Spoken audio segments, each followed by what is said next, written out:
से कहते हैं माँ मन को जीतना है तो पहले जीव को जीतो,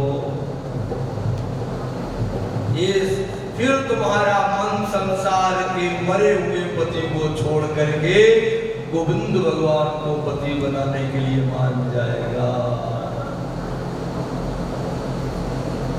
ये कपिल देव भगवान ने बताया। 3 बातें और बताई, बहुत शॉर्ट में कोशिश करूंगा। देह गेर में आज तक तो पुरुषों की स्थिति का वर्णन किया। देखो साहब, भागवत में लिखा है विद्या बताम भागवते परीक्षा।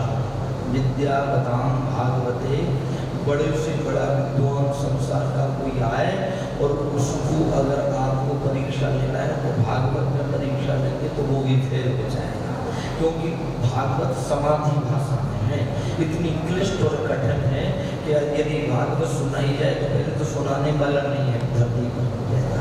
फिर थोड़ा बहुत कोशिश करे तो समझने वाले की पल्ले नहीं पड़ेगी कि ये भागवत है ही, क्योंकि हम लोगों को आदत पड़ गई नाचने की उन प्रसंगों की जो भागवत में है, जैसे जैसे सुनाएगा क्या बोलो जय श्री कृष्ण। इसके बाद अब देह के में आसक्त पुरुषों की स्थिति का वर्णन, मानव देह प्राप्त कैसे हो, अर्थात 84 लाख योनियों का वर्णन, ये यहाँ मां को सुनाया। और वैसे कथा पूरी हो गई, कपिल देव हो गए, कथा पलटो, आगे चले जाओ, 30 अध्याय पलटना पड़ेंगे, पलट दो। ये सभी जानते हैं कपिल देव हुए थे, फिर किया क्या किया उन्होंने, उपदेश किया, उनसे मिलेगा क्या? एक सत्य जीवन में हमको आपको किसी को मिल जाए, जीवन धन्य हो गया, तुम्हारी जिंदगी सफल, हमारी सफल, कथा सफल। नहीं तो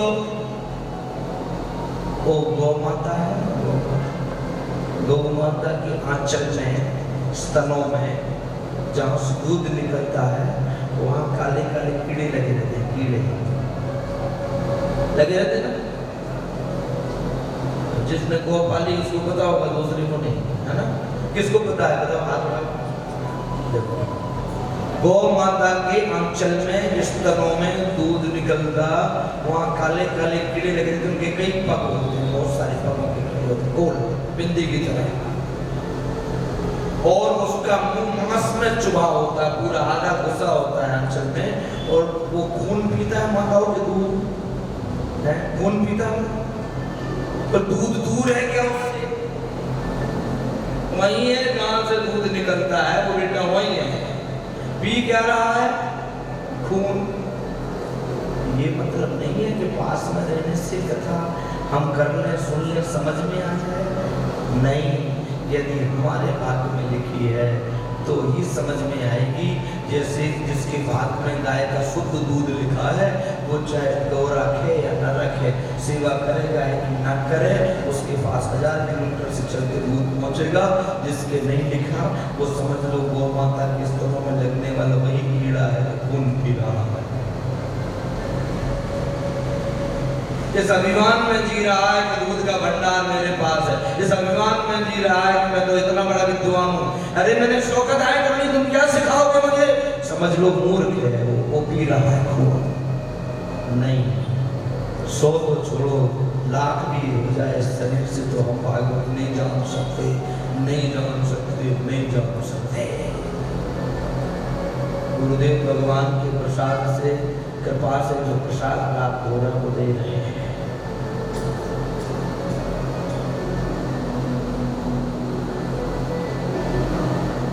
कपिल देव भगवान 84 लाख योनियों का वर्णन करते हुए कहते हैं, स्थावरम विंशतिर् लक्ष्यम, गिनती मुझे नहीं आती, तुम गिनते रहना। स्थावर जो होती है जाति, योनियां, वो 20 लाख प्रजाति है, उसकी क्वालिटी। स्थावर यानी पेड़ आदि, इनमें 20 लाख वैरायटी है। अब 20 लाख किस डिक्शनरी में नाम मिलेंगे? ये आप लिखा है जलजम नवलक्षकम, जल में रहने वाली मछली आदि जितनी है उनमें 9 लाख वैरायटी है। एक ही क्वालिटी की एक लोगे तो 9 लाख हो जाएंगे। यदि जलचर जीव के ऊपर कोई पीएचडी करे तो महाराज वो 9 लाख लिख पाएगा क्या? वृंदावन बिहारी लाल की।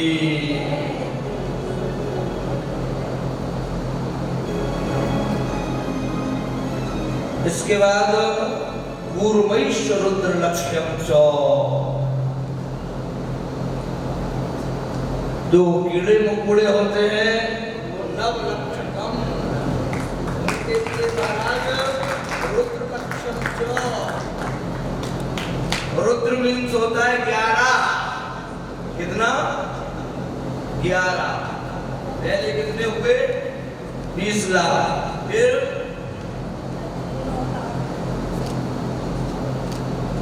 उसके बाद में हुए 9 लाख और फिर 20 लाख स्थावर, 9 लाख जलचर। गिनती में 9 लाख नहीं, क्वालिटी, वैरायटी। और इसके बाद में कूर्मैष रुद्र लक्ष्यम च, 11 लाख कीड़े मकोड़े, ये वैरायटी। हम 2-4 प्रकार के जानते हैं। काला कीड़ा आ जाए तो बिजली का है, हरा आ जाए तो खड़िया का है? बस अब मन से नाम रखते रहते हैं। इसके बाद में लिखा है 30 लक्षम चो पशुना,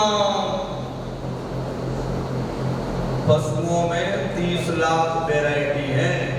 एक एक पकड़ के लाओगे तो 30 लाख हो जाएंगे, एक वैरायटी का एक। और इसके बाद में लिखा है चतुर्लक्षम चो वानरा। कपिल देव भगवान अपनी मां को कहते हैं 4 लाख वैरायटी बंदरों में है। हम तो जानते लाल मुंह वाला और काला मुंह वाला है। फिर हम कहें कि महाराज हमने तो पढ़ा है, कभी नहीं हो सकता, वो तो ना भविष्य। कितने लाख हो गए? गिने आप? क्यों नहीं गिने? 84 लाख की बात चल रही थी तो कितना आपको था बताते जा रहे थे आप। हो गए?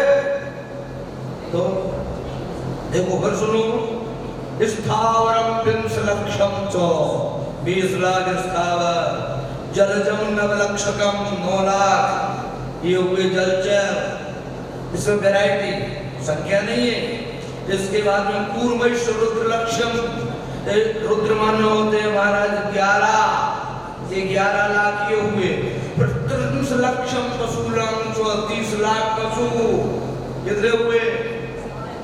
80। और चतुर्लक्षम च वानरा, नहीं हुए? नहीं, मेरे कहने से मत कहना, आप कहने।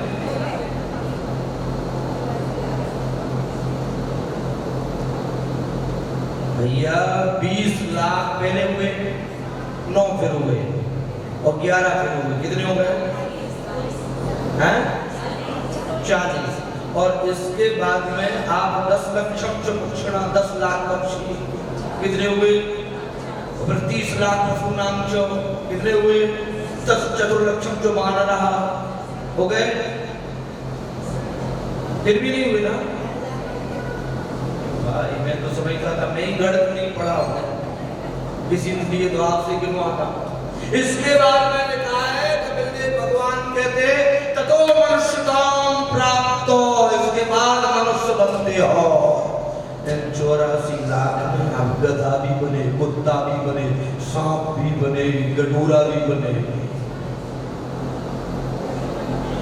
ऐसी विचित्र विचित्र नारकीय योनियों में जाना पड़ा जहाँ कोई रिश्ता नहीं होता है, कोई भोजन नहीं होता है। मान लो किसी गधे की बुद्धि अच्छी हो और वो चाहे कि महाराज मैं तो आज से भजन करूंगा, कर सकता है?